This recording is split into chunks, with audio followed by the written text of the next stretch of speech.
नमस्कार विद्यार्थी मित्रांनो, मी Suryavanshi Santosh sir, universal public school Aurad Shahajani, विषय मराठी. विद्यार्थी मित्रांनो, आज आपण इयत्ता 9वी वर्गाच्या मराठी पाठ्यपुस्तकामधील पाठ अभ्यासणार आहोत. तर लिहून घ्या, विश्वकोश पाठ आहे. विश्वकोश.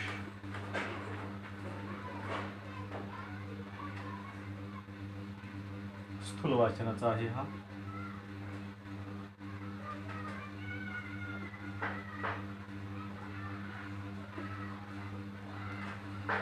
विश्वकोश हा जो पाठ आहे, पेज क्रमांक 58 वरती हा पाठ आहे. या अगोदर आपण शब्दांचा खेळ हा पाठ अभ्यासलेला आहे. आता विश्वकोश म्हणजे काय ते आपण अभ्यासूया. विश्वकोशाची ओळख करून देणारा हा पाठ आहे. आपल्या ज्ञानविषयक गरजा आणि व्यावहारिक सोयी यांच्या दृष्टीने सर्व विषय संग्राहक मराठी विश्वकोश अधिक उपयुक्त आहे. बघा, लक्ष द्या. आता विश्वकोशाची ओळख करून देणारा हा पाठ इथं आहे. आपल्या ज्ञानविषयक गरजा आणि व्यावहारिक सोयी यांच्या दृष्टीने सर्व विषय संग्राहक मराठी विश्वकोश अधिक उपयुक्त आहे. आपल्या ज्ञान संपादन करण्याच्या दृष्टिकोनातून म्हणून ज्ञानविषयक गरजा आणि व्यावहारिक सोयी, व्यावहारिक दृष्ट्या सुद्धा उपयुक्त असलेलं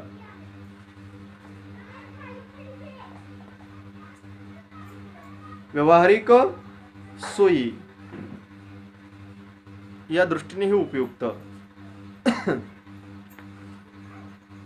कोणत्याही शब्दाचे वेगवेगळे संदर्भ विश्वकोशातून मिळू शकतात. आता कोणत्याही शब्दाचे जे काही वेगवेगळे संदर्भ असतात, ते संदर्भ आपल्याला विश्वकोशामधून पाहायला मिळतात. हे संदर्भ पाहणे, या संदर्भाचा अभ्यास करणे या भाषा समृद्धीच्या दृष्टीने अत्यंत आनंददायी प्रक्रिया आहे. आता त्या प्रकारचे संदर्भ पाहणे, शब्दांच्या विषयी आवश्यक माहिती जाणून घेणे हे भाषा अभ्यासाच्या दृष्टीने खूप महत्त्वपूर्ण आहे. तसेच भाषा समृद्धीच्या दृष्टीने, आपली भाषा समृद्ध होण्याच्या दृष्टीनेही अत्यंत महत्त्वपूर्ण असं आहे. हा आनंद मिळावा, विश्वकोश पाहण्याची गरज कळावी व विश्वकोश अभ्यासण्यासाठी सवय लागावी या हेतूने स्थूलवाचन विभागात समावेश असलेला हा पाठ महत्त्वपूर्ण आहे. आता भाषा समृद्धीच्या दृष्टीने एक आनंददायी प्रक्रिया असा असणारा हा विश्वकोशाचा अभ्यास, तसेच हा आनंद मिळावा आणि विश्वकोश पाहण्याची काय गरज आहे, विश्वकोशाची काय गरज आहे ही आपल्या लक्षामध्ये यावं आणि अशा प्रकारचा अभ्यास करण्याची सवय लागावी या सर्व दृष्टिकोनातून हा पाठ आपल्याला अभ्यासावयाचा आहे. तुमच्या शाळेच्या अथवा तुमच्या गावातील सार्वजनिक ग्रंथालयात तुम्ही गेलात तर अनेक जाड मोठी पुस्तके असलेलं काचेचं कपाट तुमचं लक्ष वेधून घेईल. मराठीच्या विविध साहित्य संपदेसोबत मराठी विश्वकोश, मराठी व्युत्पत्तिकोश, मराठी चरित्रकोश, मराठी शब्दकोश असलेली ही ग्रंथसंपदा हा प्रत्येक वाचनालयाचा मानबिंदू. या पाठात आपण मराठी विश्वकोशाचा परिचय करून घेऊया. आता बघा, लेखक इथं म्हणतात की जर आपण एखाद्या सार्वजनिक वाचनालयामध्ये आपण गेलेलो आहोत आणि त्या ठिकाणी त्या वाचनालयामध्ये आपल्याला अनेक प्रकारचे असलेले मोठमोठी कपाटे आपल्याला पाहायला मिळतील. काचेची वगैरे असलेले जे काही कपाट आहेत ते आपल्याला पाहायला मिळू शकतात.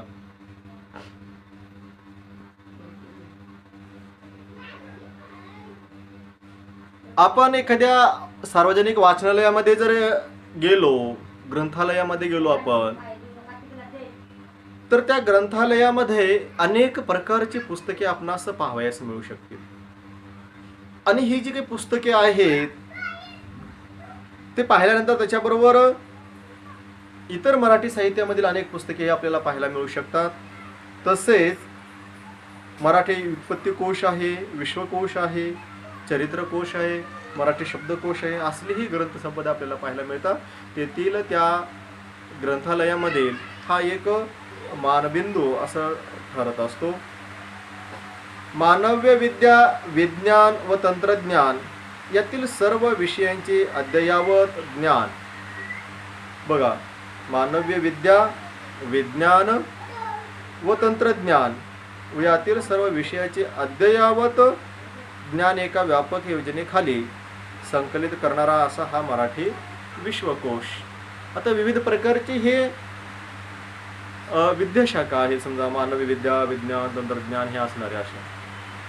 आणि मग या सर्व विषयांचं अद्ययावत ज्ञान ठेवण्याच्या दृष्टिकोनातून हा मराठी विश्वकोश महत्त्वाचा आहे. कोणताही एक महत्त्वाचा विषय अन्य अनेक विषयाशी संलग्न असतो. कोणताही एक महत्त्वाचा जो काही विषय आहे तो अनेक विषयाशी काय असतो, संलग्न असतो. अशा अनेक विषयांची एकत्र माहिती मिळाली तर तो विषय नीट समजून घेता येतो. बघा, एखाद्या मुख्य विषयातून अनेक उपविषय निर्माण होतात. अनेक विषयांची एकत्र माहिती मिळाली तर तो विषय समजून घेण्यासाठी किंवा नीट समजून घेण्यासाठी आपल्याला चांगल्या प्रकारची मदत होते. तसेच आणि एखाद्या मुख्य विषयातून अनेक उपविषय निर्माण होतात.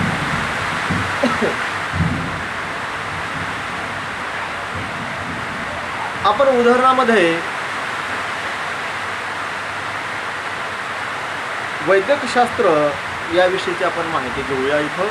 म्हणजे एका मुख्य विषयामधून अनेक उपविषय कशा प्रकारचे निर्माण होतात ते माहिती आपण इथं अभ्यासूया. लिहून घ्या, वैद्यकशास्त्र याविषयीची माहिती आपण इथे लिहून घेऊया. बोर्डावर लिहूत आपण.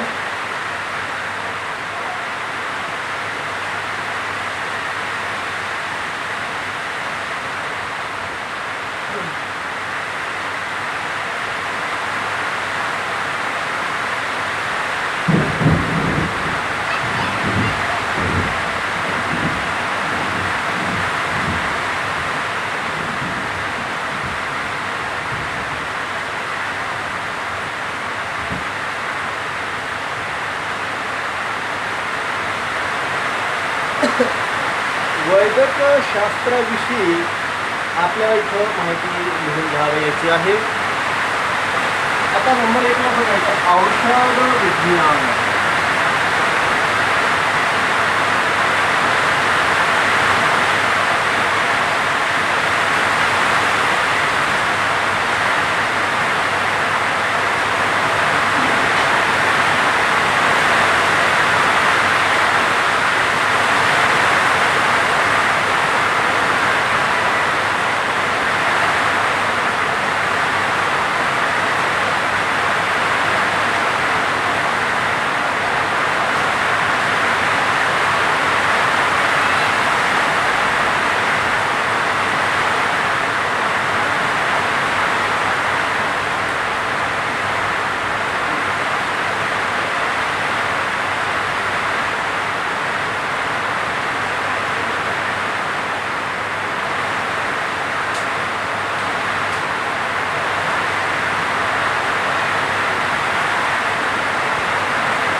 आता इथं बघा, अशा प्रकारचे हे आपण विषय इथं घेतलेले आहेत.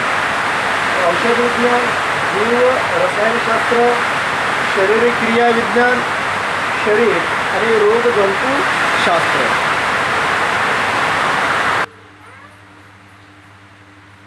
विद्यार्थी मित्रांनो, आपण मुख्य विषयामधून उपविषय कसे निर्माण होतात ते आपण अभ्यासत होतो. इथे आपण उदाहरणादाखल इथे घेतलेलं आहे. आता वैद्यकशास्त्र यामध्ये पहिला आहे इथं औषध विज्ञान, जीव रसायनशास्त्र, शरीर क्रिया विज्ञान, शरीर आणि रोगजंतुशास्त्र म्हणून असे असणारे हे आपण इथं यामधनं उपप्रकार कसे निर्माण होतात ते आपण इथं अभ्यासलेलं आहे. पुढे पहा, मुख्य विषय व त्याचे संलग्न विषयांचे ज्ञान प्राप्त करण्यासाठी मराठी विश्वकोश उपयोगी पडतो. आता मुख्य विषय आणि त्यानंतर त्याचे जे काही संलग्न विषय आहेत त्या संलग्न विषयाचा अभ्यास करण्यासाठी किंवा त्याचं ज्ञान प्राप्त करण्यासाठी आपल्याला मराठी विश्वकोशाची गरज भासते, आवश्यकता असते. शिक्षणाचा प्रसार जसा झपाट्याने वेग घेऊ लागला, भाषा समृद्धीची वाटचाल अशी जशी दमदार होऊ लागली तशी भाषा सर्वार्थाने खुलू लागली.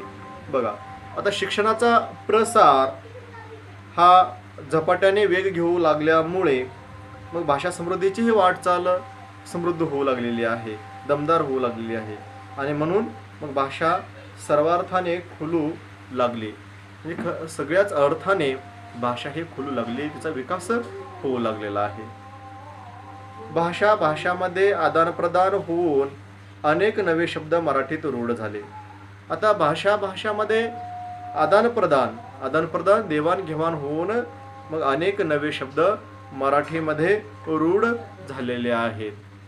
कारण अनेक भाषांचा संपर्क आला. बघा, अनेक विविध भाषा बोलणारे लोक एकमेकाशी संपर्क त्यांचा झाला, त्यांची संस्कृती एकमेकांमध्ये मिसळली गेली. त्यामुळे काही विविध अशा भाषांमधील शब्द मराठीमध्ये रूढ झालेले आपल्याला दिसून येतात.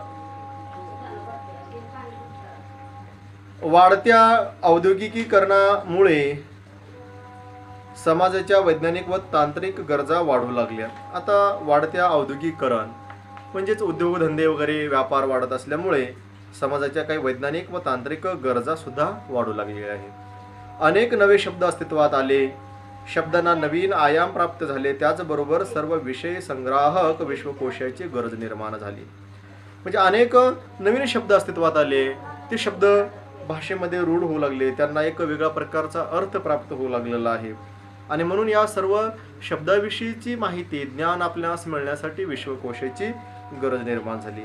उच्च शिक्षणाचे माध्यम म्हणून मराठीचा होत गेलेला अधिकाधिक स्वीकार, शिक्षण संस्थातून उत्तरोत्तर कमी होत गेलेला इंग्रजी भाषेचा वापर, मराठीमध्ये निर्माण झालेली संदर्भ ग्रंथाची तीव्र गरज आणि शासन व्यवहाराची भाषा म्हणून राज्य पातळीवर मराठीला मिळालेली मान्यता या पार्श्वभूमीवर मराठी भाषेतील सर्व विषय संग्राहक विश्वकोशाची गरज अधोरेखित झाली.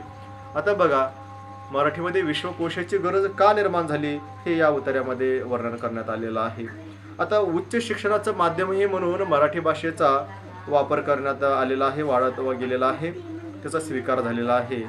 आणि म्हणूनच इंग्रजी भाषेचा वापरही त्या प्रमाणामध्ये काही कमी होत गेला आणि मराठी भाषेचे महत्त्व वाढत गेलं. आणि मराठीमध्ये निर्माण झालेली जी काही संदर्भ ग्रंथाची तीव्र गरज आणि शासन व्यवहाराची भाषा म्हणून राज्य पातळीवर मराठीला मिळालेली मान्यता, तसंच आता शासन व्यवहाराची भाषा म्हणून हे मराठीला राज्य पातळीवरती, राजकीय लेवलवरती तिथं म्हणजे मान्यता मिळाली गेली. आणि त्यामुळे म्हणून मग संदर्भ ग्रंथाची तीव्र अशी गरज निर्माण झाली. या सर्वच पार्श्वभूमीवर मग मराठी भाषेतील सर्व विषय संग्राहक म्हणजे सर्व विषयांना सामावून घेणारा असा विषय संग्राहक असं विश्वकोशाची गरज निर्माण झाली. मराठी विश्वकोशाचा परिचय करून घेताना ज्ञानकोशकार डॉक्टर श्रीधर व्यंकटेश केतकर यांचे कृतज्ञतापूर्वक स्मरण करणे जरूर आहे.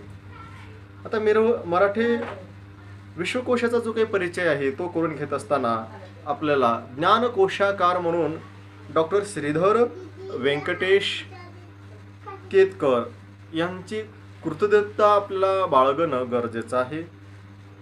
त्यांची कृतज्ञतापूर्वक स्मरण करणे गरजेचं आहे. इथं स्वातंत्र्यपूर्व काळात त्यांनी केलेली कामगिरी विशेष उल्लेखनीय आहे.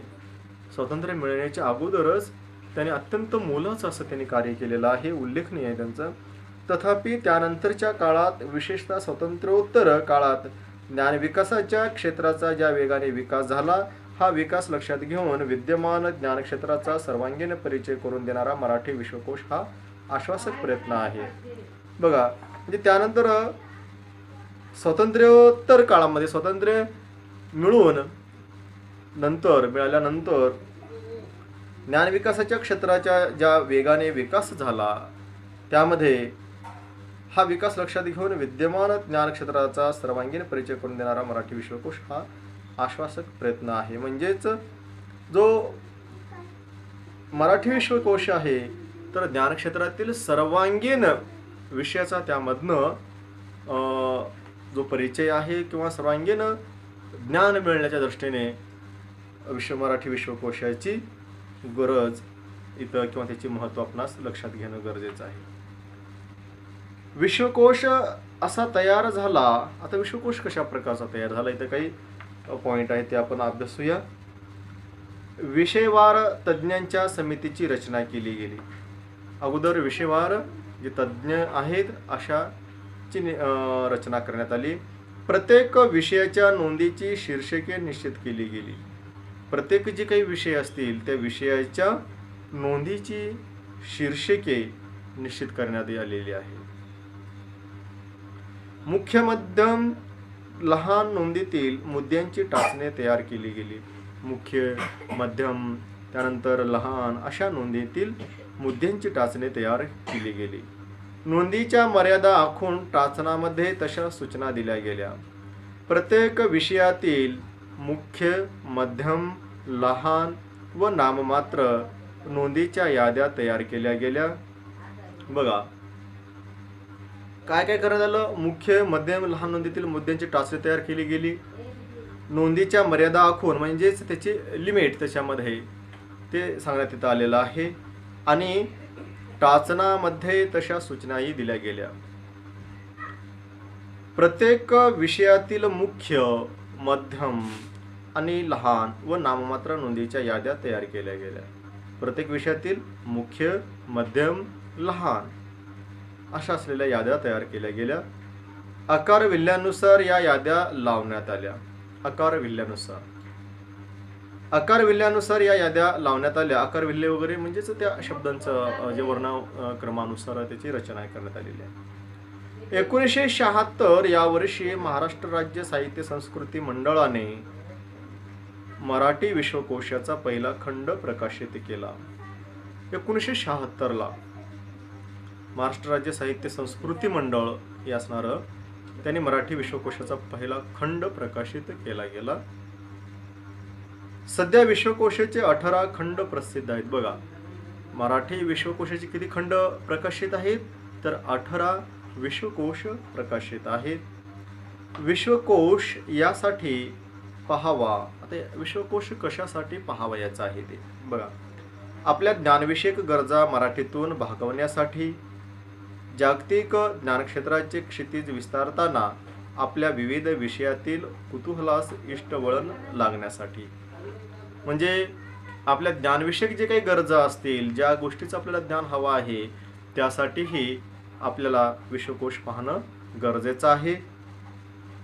आणि जागतिक ज्ञानक्षेत्राचे क्षितिज विस्तारताना म्हणजे जागतिक स्तरावरती क्षितिज म्हणजेच ज्ञानाचा आवाका मोठ्या प्रमाणामध्ये विस्तारत असताना, मोठा होत असताना, विशाल होत असताना आपल्या विविध विषयातील कुतूहलास इष्टवळण लागण्यासाठी.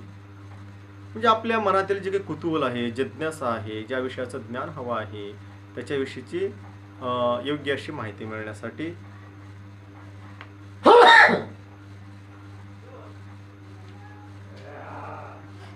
अभिव्यक्तीला योग्य चालना मिळण्यासाठी. अभिव्यक्ती आपल्या अभिव्यक्त सादरीकरण, अभिव्यक्ती म्हणजे आपण कशा प्रकारचा अभिव्यक्त होतो त्यासाठी चालना मिळण्यासाठी. सर्व प्रकारचे प्रगल्भ व सूक्ष्म ज्ञान मराठी भाषेतून मिळण्यासाठी. सर्व प्रकारचे प्रगल्भ, अत्यंत महत्त्वपूर्ण प्रगल्भ असेल ज्ञान, सूक्ष्म ज्ञान मराठी भाषेतून मिळण्यासाठी या विश्वकोशाची आवश्यकता आहे, गरज आहे.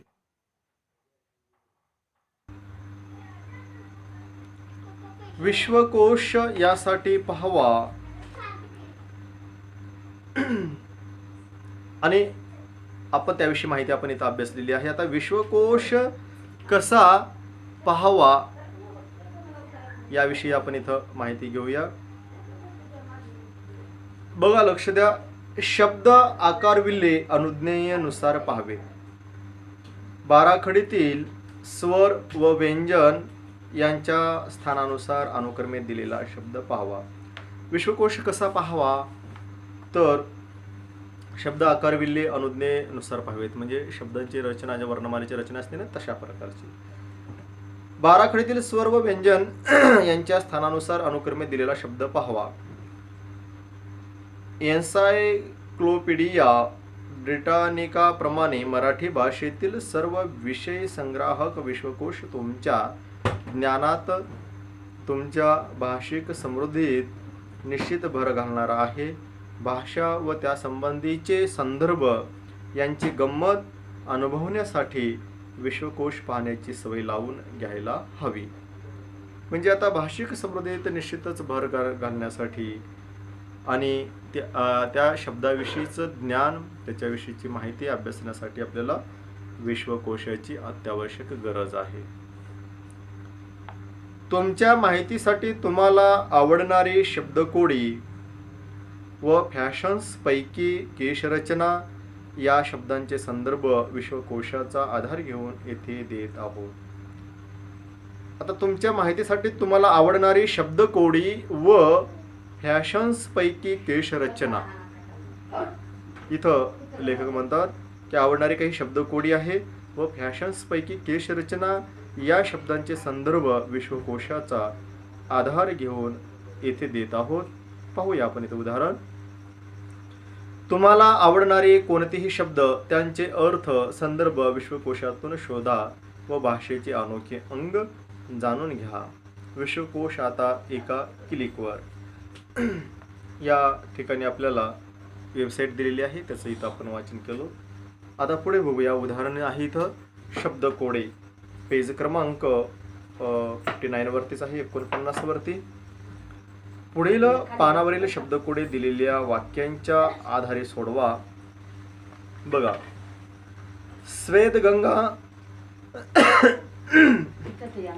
श्वेतगंगा या कविता संग्रहाचे कवी, एका साहित्यिकाचे आडनाव श्रीपाद कृष्ण, तुरुंगात असताना देखील ज्यांची काव्यप्रतिभा बहरून येई असे साहित्यिक, देशभक्त, सुधारक चे संपादक कवी यशवंत यांचे आडनाव, एका विनोदी साहित्यिकाचे आडनाव, मालतीबाई बेडेकर यांनी वापरलेल्या टोपण नावातील आडनाव, कवी कुसुमाग्रज यांचे आडनाव. अशा प्रकारचे इथं काही माहिती देण्यात आलेली आहे. आता इथं पेज क्रमांक 60 वरती बघा,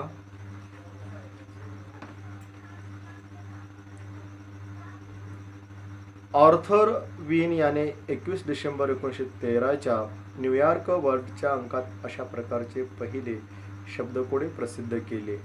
हाच तो चहा. हे वाक्य दोन्हीकडून जरी शब्द वाचले तरी एकसारखेच बनते. अशा प्रकारच्या शाब्दिक करामतीवर आधारित ही कोडी असावी असा अंदाज आहे. हाच तो चहा, हाच तो चहा. बघा, अशा प्रकारे दोन्हीकडून जरी वाचलं तरी एकसारखेच बनते तिची वाक्यरचना, अर्थही.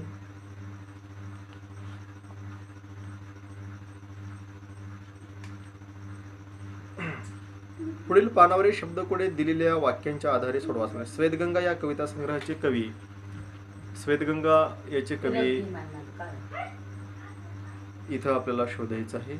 अर्थछटा, शब्दप्रभुत्व, शब्दचातुर्य, भाषा समृद्धी, शब्दज्ञान, शब्दसंपत्तीत भर, शब्दसंग्रह, भाषेची गंमत, अर्थछटा अशा प्रकारचं इथं दिलेलं आहे आणि मध्ये इथं र दिलेलं आहे.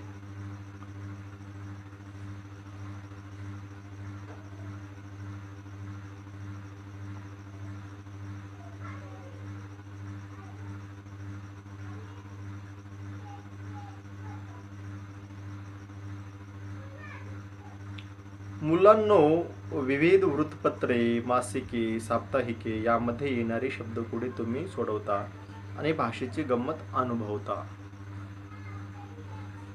आता इथं बघूया आपण, पुढे पहा, वाचा. फ्रेंच भाषा शब्दकोड्यासाठी सर्वात सोयीस्कर भाषा. कॅनडामध्ये फ्रेंच व इंग्रजी शब्द योजून द्विभाषिक शब्दकोडे लोकप्रिय. रशियामध्ये शब्दकोड्याचा वापर प्रचारासाठीही. शब्दकोड्यासाठी चिनी भाषेचा अपवाद. आता इथं वर्तुळाकार, बदामाच्या आकाराची शब्दकोड्यांचे प्रकार आहेत. इथं फुलीच्या खुणीच्या आकाराची, शास्त्रीय किंवा गुप्त लेखनाची, चौकोनाची कोडी, चित्र चौकटी, साम्यकारी, अनियमित आकाराची अशा कल्पनावर आधारलेले अनेक प्रकार रूढ आहेत. संगणकीय खेळामध्ये विविध प्रकारच्या शाब्दिक कोड्यांचा समावेश होतो. पुढे बघूया. प्रसिद्ध विधान अथवा अवतरण देऊन त्यांचे लेखक ओळखण्यास सांगणे. एका शब्दातील अक्षरे फिरवून नवीन शब्द तयार करणे. काही शब्दातील रिकाम्या अक्षरांच्या जागा भरणे. आता केशभूषा हा जो घटक आहे तोही आपण लगेच अभ्यासूया. आजकाल केसांच्या वेगवेगळ्या स्टाईल्स करणे तुम्हाला सर्वांना आवडते. पण मुलांनो, तुम्हाला आश्चर्य वाटेल की पौराणिक काळापासून आकर्षक केशरचनेचे आकर्षण सर्व समाजात होते. आता बघा, आज वेगवेगळ्या प्रकारचे केशरचना करणे, त्याची स्टाईल्स करणे सगळ्यांना आवडतं. पण इथं लेखकाने म्हणलेलं आहे पौराणिक काळापासून केशरचनेचं आकर्षण सर्व समाजामध्ये होतं आणि तशा प्रकारची विविध केशरचना करण्यात येत होती. केशभूषेत अंतर्भूत असणाऱ्या गोष्टी. तर केशभूषेमध्ये कोणकोणत्या गोष्टी अंतर्भूत आहेत तेही आपण इथं पाहूया. केस कापणे, धुणे, नीट करणे, विंचरणे, कुरळे करणे, सरळ करणे अशा प्रकारचे हे केशभूषेमध्ये या सर्व गोष्टी अंतर्भूत आहेत.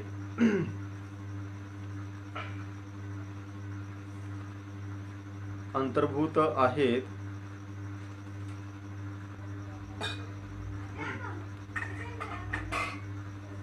आता यामध्ये आदिम लोक केसांना मातीचा लेप लावून आपला पराक्रम व गुणवैशिष्ट्ये दाखवण्याकरिता त्यात विजयी चिन्हे आणि पदके लावत. आदिम लोक म्हणजे म्हणजे सर्वात अगोदरचे असलेले लोक ते काय करायचे, केसांना मातीचा लेप लावून आपला पराक्रम किंवा गुणवैशिष्ट्य दाखवण्याकरिता त्यात विजयी चिन्हे आणि पदके लावत. केशभूषेचा आता इथं उद्देश काय आहे बघूया आपण. केशभूषेचा मुख्य उद्देश आणि केशभूषेचा सामाजिक उद्देश अशा प्रकारचे दोन फरक दाखवलेले आहेत.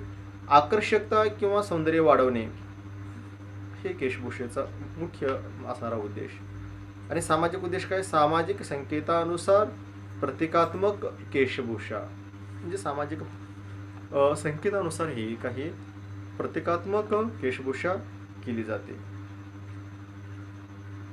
केशभूषेचा उगम यातून झाला असावा. केस इतरांना दिसून देण्याच्या पुरातन स्त्रीच्या प्रयत्नातून केशबंधाची कल्पना पुढे आली असावी. अजिंठा, वेरूळ, कोणार्क, खजुराहो येथील शिल्पाकृतीत आढळणाऱ्या स्त्री पुरुषांच्या केशरचना उल्लेखनीय आहेत. या प्राचीन केशरचनांचे अनुकरण भारतीय स्त्रिया करताना आढळतात. बघा, आपण अजिंठा लेणी, वेरूळ किंवा कोणार्क, खजुराहो अशा विविध प्रकारच्या ठिकाणी स्त्री आणि पुरुषांच्या जे काही केशरचनेचा उल्लेख आढळतो आपल्याला तिथं पाहायला मिळतं. तशा प्रकारची केशरचना करत असलेल्या आपल्या भारतीय स्त्री पुरुष आपणास दिसून येतात. तर विद्यार्थी मित्रांनो, आपण इथं विश्वकोश हा जो काही पाठ आहे तो आपण पूर्ण इथं अभ्यासलेला आहे.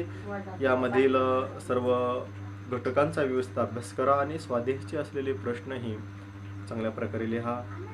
तसेच स्वाध्यायाच्या या प्रश्नामध्ये वर्कबुक जे आहे वर्कबुकही चांगल्या प्रकारे सोडवा.